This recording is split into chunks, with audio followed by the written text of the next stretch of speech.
NASA 557, contact tower 128.15. Caution, caution. Manual, fuel, manual, fuel. I'm John Golia. I'm Greg Fife. And I'm Todd Curtis. And we are the Flight Safety Detectives.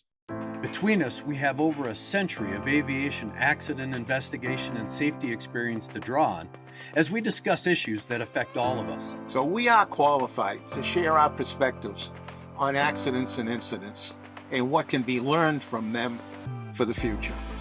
We're proud to say that we have two sponsors that really relate to the topic of aviation safety: the Professional Aviation Maintenance Association, or PAMA, and Avemco Insurance. Later on in the show, we'll tell you how you can get a 5% discount on your insurance just for listening to the show. We don't just dissect the official reports. In every episode, we identify safety issues and take the mystery out of accident investigations. So maybe pilots and their planes can have safer flights ahead.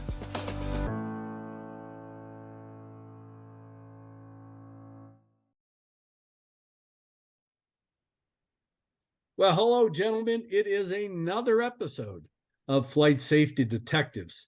And as you can tell, I'm in my undisclosed location because I have a virtual background hiding the real places that I've been. I'm probably going to be traveling again. I plan on being with you guys, but I got to go to some real tough places like Turks and Caicos and other places like that to do some serious accident investigation. But it's always a pleasure to be with you guys. And I know that we have an interesting accident to talk about this week. Actually, one of the things that I really appreciate is all the work that Todd does in digging up some of the little mundane facts that as we look at it, it's like, well, so what's so big about that particular fact? Well, in the grand scheme of things, as investigators, it is the smallest of factual information that usually either forms the basis of a probable cause or at least identifies the beginning of a sequence of events. So with that being said, why don't you roll us into the accident we're going to talk about this week, Todd, with a Cessna 441 Conquest. Well, this was an event that happened in Australia. Our good friends at the Australian Transport Safety Bureau had a report on a non-fatal event that didn't cause serious damage, and not the kind of thing you would usually see the NTSB do, but they did do a very thorough job, and it allows us to get some insights as to the kinds of small, apparently small things that can lead to big problems. And in short, what you had was a twin-engine aircraft. One of the aircraft had a pair of lines. One of them was a oil-air separator vent line, and the other was the oil-air cooler return line, had been switched. They were adjacent to one another. They were easily transposed, and they were. There was a high oil temperature reading in flight. It was diverted. They did repairs on the aircraft, released it back to service. A few days later, you had another problem with the aircraft, and turns out there was other damage to the engine that was caused by that transposed line. The damage wasn't obvious at the time they fixed the first problem, and it led to a second problem, which fortunately didn't lead to a serious accident. But this is very illustrative of the fact that you can have something go wrong and fixed, but doesn't mean the problem's over, because there are other things that could be affected by that one system that went wrong during that particular flight. You know, returning the aircraft to service after you've done work that's unscheduled like this can often be problematic because the manual doesn't really address a mistake like this. It usually just addresses replacing a given part and then just checking out. So the checkout oftentimes can be very limited. And this is a perfect case for that, where the return to service, checking it out, was operated, operate the engine, see if it's working all right, and okay, it's good. We found the problem, we taken care of it, and move on. But as a result of this problem, it induced an additional problem. Now, is this something, is the problem that was found, was it because the airplane was on a flight, which changes some of the operating characteristics rather than just a ground run? Or was it based on over a period of time that it manifested itself? How did the problem then become evident to lead to the event? Well, the first problem happened in flight. There's no indication or nothing in the report that said that there were things going on over time before the first event. The second problem happened because when they had transposed the line, you had damage to the air oil separator. And for whatever reason, that particular piece of the engine, that particular system wasn't checked. And they specifically said wasn't checked out by an independent maintenance professional to see whether or not there was any problems with the lines that were transposed or with the rest of the system. Also, this was something where after the first problem had manifested itself, there were several maintenance professionals who had worked on the system, and there was no real way for them after the fact to figure out exactly who did what where and exactly what kind of specific tasks were performed. And so this is a situation where, reading between the lines, there was an oversight of the problems that could have been caused by this. Oversight that might have been caused in part by the specific or the lack of specificity in the instructions, and the lack of having someone who is not connected with the original problem looking at this. So would a maintenance test flight have caught this? The report does not mention a maintenance test flight being done on this afterwards, or a requirement for that as one of the things they required after this was done. Actually, I think what happened was after the lines were put on improperly, that it actually induced the failure of the oil pump. And it wasn't so much a total failure because it was putting out pressure, but it was inadequate. Right, so it's one of those things where the lines were crossed. It caused a failure internally to the air oil separator. Now that in turn, when you put it back into service with the lines crossed, led to a very steep increase in the oil pressure, which destroyed the pump or cracked the housing actually. Right, so it hasn't failed, but it just means a lot of the oil is now not getting into the system, but it's circulating around the oil pump and dumped back into the oil reservoir. So you've reduced the flow and reduced the pressure, and now you're going to induce an additional engine problem in. So it was a smudge, if you will. Does the report talk about what led to those lines getting crossed? Was it a mechanic that had never done the procedure before? Did they misread it, misunderstand it? Are those lines identical and it's easy to confuse them? Is one painted blue and the other one painted red? I mean, what led to those lines being transposed? Well, the lines actually, and they have a photo in the report, the lines actually do physically look different from one another. They're of a similar, not exact size, and they're adjacent to one another. And one of them has basically metal piping, the other has a red, what looks like an insulator on it. So if you were very, very, very familiar with this, it's like, oh, the red one should go on the top, not the bottom type of thing. But what was even the other thing that was insidious about this was that this was not a problem that immediately led to an issue where they noticed something was wrong. There were actually 6 to 8 hours of operation between the time the two lines were transposed to the time that the second problem manifested itself. They didn't specify how many flights this was, but given that this Conquest probably didn't do 10-hour flights at a time, presumably there might have been more than a couple of handfuls of flights for something to be noticed. Yet nothing was noticed until quite some time after the incorrect repair. Well, you could see that because it cracked the pump housing. And again, it just makes the oil's not going to circulate properly.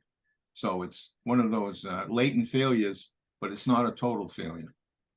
So it's going to go on until it manifests itself. Fortunately, it wasn't severe. But these types of things could be severe. You know, Um, I've been around a long time, as you guys all know. And, you know, back in my flying days with Orville, which I thought I would get in now before Greg got it in. yeah, I was getting close, John. I mean, we've had cross lines from way back. In fact, when I was a brand new mechanic, and I'm talking about really brand new, somebody else in the place where I worked crossed the lines. So it's been common. I've seen it many, many, many times.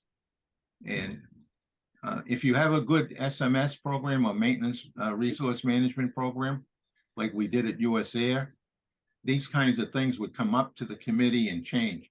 I remember when we had oil caps that were being left off all the time.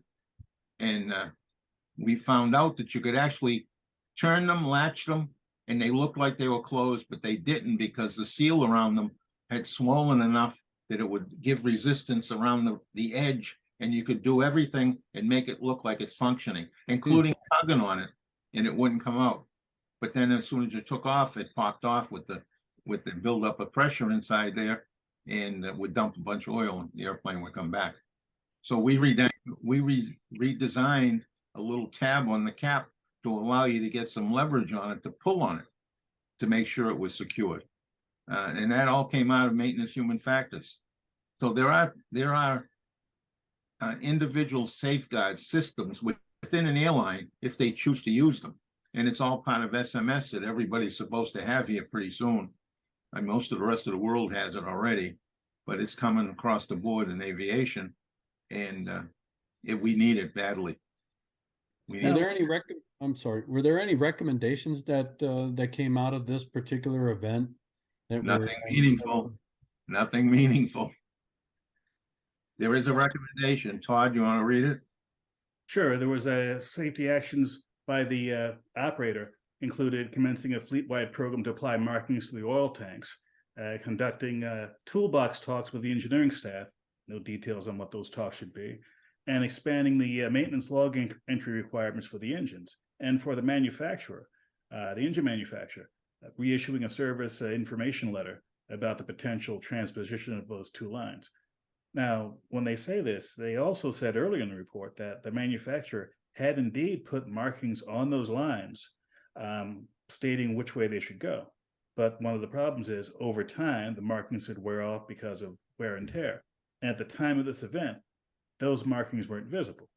So this is an aircraft that's been around for a while. This is a manufacturer that's been around for a while. This is a problem, apparently, that was recognized a long time ago.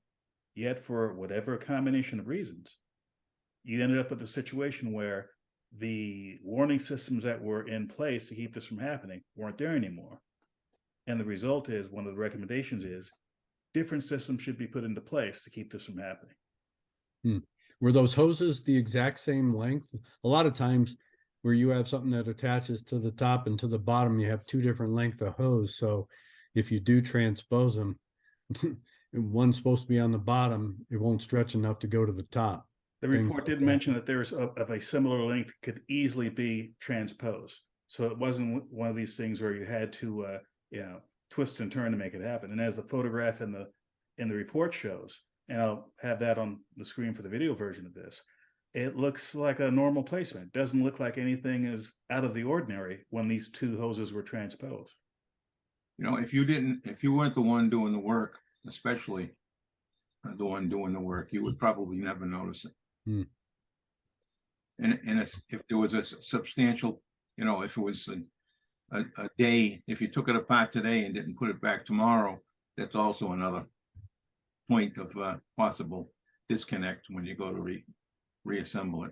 What was the total resulted damage from just this maintenance error? It was engine damage. Sorry, so it wasn't severe. Which they don't have a cost estimate in here. I was just curious, did it destroy or severely hamper, not only the engine operation? Did they have to replace the entire engine or only a portion of the engine? Did that problem trash the engine? I think the engine, if I remember right, the engine was pulled and went to a shop visit. So routinely, you call those premature removals, hospital visits. It's a hospital visit for the engine. So you bring it in, take it apart, and only fix what's broken. You're not doing an overhaul again. So it's expensive, but not as expensive as doing an overhaul. Well, good. And they've mentioned specifically in here that when it went to the overhaul facility, they suggested the reduction gearbox scavenge pump might be unserviceable. And basically that was part of the replacement. Well, I think this is a great accident that just demonstrates that it's the it's not always big things that cause major problems. It's the little things. And again, it's all about operational discipline, except this time now it's on the hangar floor, making sure that you understand the procedure, what you need to do to accomplish the procedure and do it right. And then is there a process that needs to be followed, that, or at least an inspection? I mean, wasn't there an inspector that came in behind the guy who did the mechanic to say, yep, that's done right or done wrong? No, because it was a field repair. Hmm. No, it wasn't. I'm thankful that the ATSB at least went this far with the report, because normally the NTSB would just say, oh, it was a problem in the maintenance facility and leave it at that. So at least we have some of the detail in this one. But, you know, I've said it on this show more than once that I wish they would stop ending the investigations at the hangar doors and actually go into the hangar like they go into the cockpit and talk to the people who did the work, find out how many hours they were working, find out what were the other pieces of the puzzle that led to them making a mistake. You know, many years ago, Jerome Lederer, who's considered the father of aviation safety, he used to say regularly that it's not the mechanic that made the mistake, it's what's impacted on the mechanic that facilitated him making the mistake. Yeah. And that's not 100% true, but it's far too true today that I'd like to eliminate all those outside pressures and that caused the mistake. So then we can start dealing with what the individual mistakes are. Yeah. Well, I think this was a good maintenance accident to highlight the little things, and you can't overlook the little things. You can't take things for granted. And especially as a pilot or aircraft owner, you put a lot of tacit trust into the person turning the wrench. And while, yeah, this pilot couldn't go out, do a pre-flight and go, yep, you got those all screwed up, you got to change them. The thing about something like this is at least learning the lessons, and that is how easy these little things can come back to haunt you and bite you. Fortunately, in this case, it wasn't catastrophic.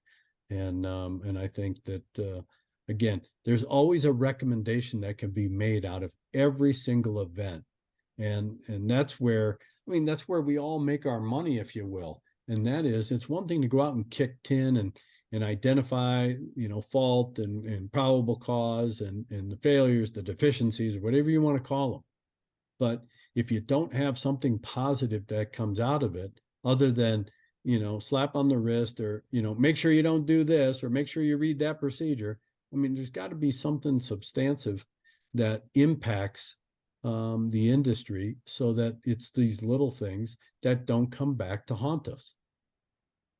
There's an awful lot of them.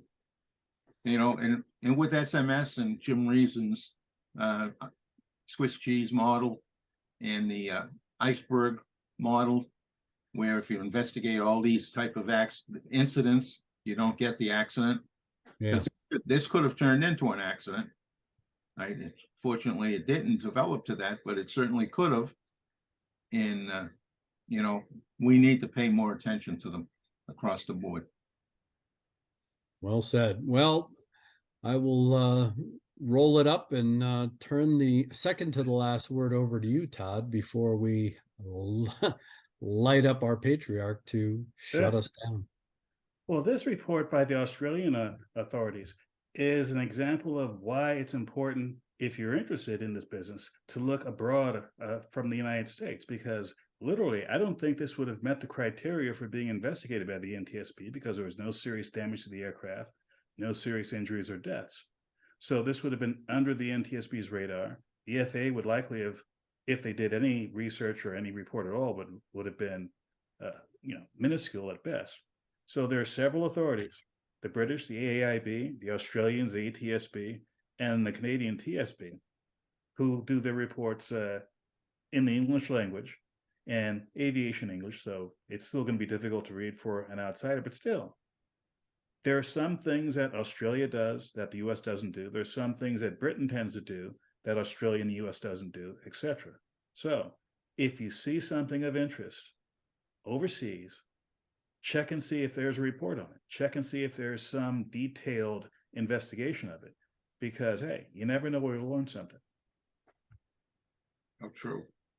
And with that, John, I will leave you with our last words.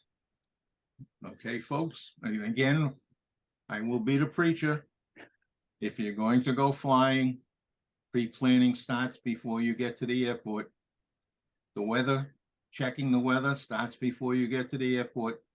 Do it from your hotel room, do it from your apartment, do it from wherever.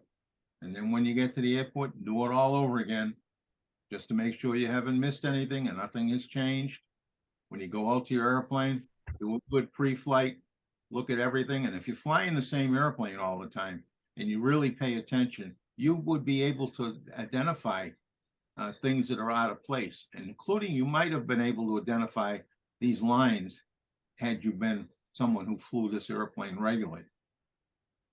That's an assumption on my part, a little speculation, but it does happen. Pilots, I've been around long enough to have pilots come out and say, we got a problem here, and it was a maintenance mistake that was made. So you pay attention. We are our brother's keeper. Mechanics are supposed to make sure that the pilots get a good airplane. But if the pilots identify an airplane that's got a problem that was caused by maintenance, they need to make sure maintenance knows about that problem. And not just to go yell and scream at them, but just so that they can profit from it or better themselves for it. And after you get in the airplane and start flying, put that head of yours on a swivel, as we still have a lot of people out there in the crowded skies, and we have people, students and others, making mistakes every day. So put the head on the swivel so we can avoid having near misses and mid-air collisions. And please, please fly safely. Thank you for checking out our show. We really value our listeners and subscribers. Our podcast gets ranked by you and how much you like it. So please give us 5 stars in your podcast platform. We want to keep in contact with you. We are on Facebook, Twitter, Instagram, and of course, YouTube. You can email the show at flightsafetydetectives@gmail.com. By the way, if you're on YouTube, we're really working on growing the channel, and it helps if you all send in comments. Please do that, and we read all the comments. And be sure to subscribe. Remember, if you're in the market for aviation insurance, you can save 5% with Avemco just by mentioning our show. Visit them at www.avemco.com. That's it for this episode of the Flight Safety Detective. Until the next episode, fly safe.